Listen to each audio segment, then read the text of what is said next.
Welcome to నాగటైస్.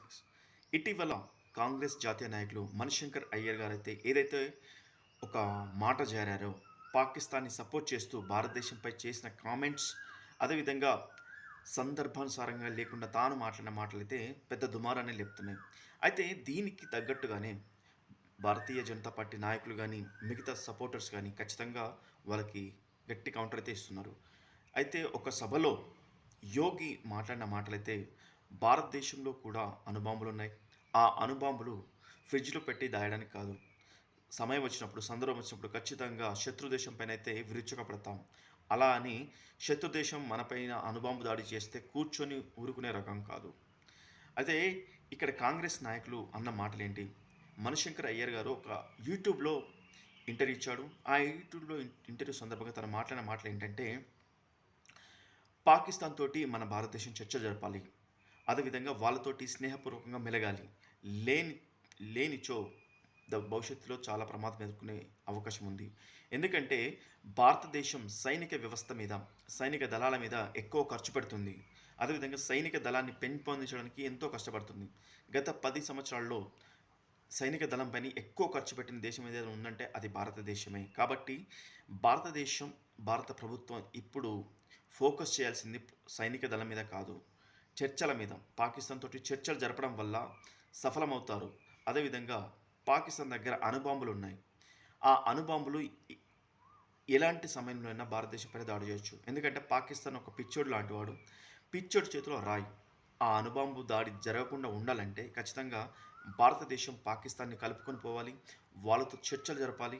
వాళ్ళకి అనుకూలంగా ఉండాలంటూ చేసిన వ్యాఖ్యలైతే ఆ మాటల తీరైతే కరెక్ట్‌గా ఎలక్షన్ సమయంలో ఇలాంటి మాటలు మాట్లాడడం చూసి సగటు ఒక ఓటర్ అయితే తన ఓటు నిర్ణయాన్ని మార్చుకున్నాడని చెప్పొచ్చు. కాంగ్రెస్‌కి ఎవరైనా ఓటు వేస్తున్నారనే ఆలోచన ఉన్నా కూడా పాకిస్తాన్‌కి సపోర్ట్ చేసిన మాటలు నిజంగా చాలా బాధ అనిపించాయి చెప్పొచ్చు. ఎందుకంటే ఎలక్షన్స్ టైంలో రాజకీయ నాయకులు భారతదేశంలో ఉన్న ప్రజల గురించి మాట్లాడాలి.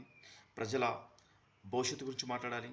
విద్య, ఆరోగ్యం, అభివృద్ధి ఈ విషయాల గురించి మాట్లాడితే ఇంకా బాగుండేది. కానీ సమయం, సందర్భం లేకుండా మణిశంకర్ అయ్యర్ చేసిన వాక్యాలు ఏదైతే పాకిస్తాన్‌ని సపోర్ట్ చేసిన వాక్యాలు అయితే భారతదేశాన్ని తక్కువగా చూపిస్తూ, అదేవిధంగా పాకిస్తాన్‌ని ఎక్కువ చూపిస్తున్నట్టయితే అనిపించాయి. అయితే దీనికి సంబంధించిన వీడియో ఎప్పుడైతే వైరల్ అయిందో ప్రతి ఒక్కరు కౌంటర్ ఇస్తున్నారు. అయితే దానికి విధంగా బీజేపీ నాయకులు ఏమంటున్నారంటే, కాంగ్రెస్ నాయకులు భారతదేశంలో ఉన్నప్పటికీ కూడా వాళ్ళ మనసు మాత్రం పాకిస్తాన్‌లో ఉంది. అలా అయితే డైరెక్ట్ వాళ్ళు పాకిస్తాన్‌లోకెళ్ళి జీవించొచ్చు కదా! అక్కడే నివసించొచ్చు కదా! భారతదేశంలో ఉండడమే దేనికి అన్నట్టు సో, వీళ్ళు కూడా కౌంటర్ ఇస్తున్నారు.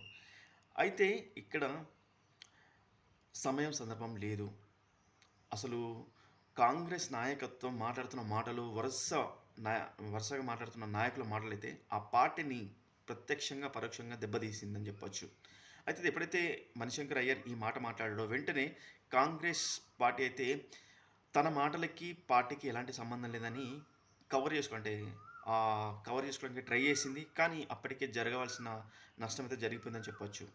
ఇంకో అంటే ఈ ఎలక్షన్స్‌లోనే భారతీయ జనతా పార్టీ ఇంకొక మాట అయితే చెప్పింది. అదేంటంటే భారతీయ జనతా పార్టీ టెర్రరిజాన్ని అరికట్టడానికి అన్ని విధాలుగా ప్రయత్నిస్తుంది. ఒకవేళ టెర్రరిస్టులు ఏ దేశంలో ఉన్నప్పటికీ కూడా ఖచ్చితంగా హద్దులు దాటి వెళ్ళి మరి ఆ టెర్రరిస్ట్‌ని మట్టుపెట్టి తిరిగి వచ్చే బాధ్యత మాది.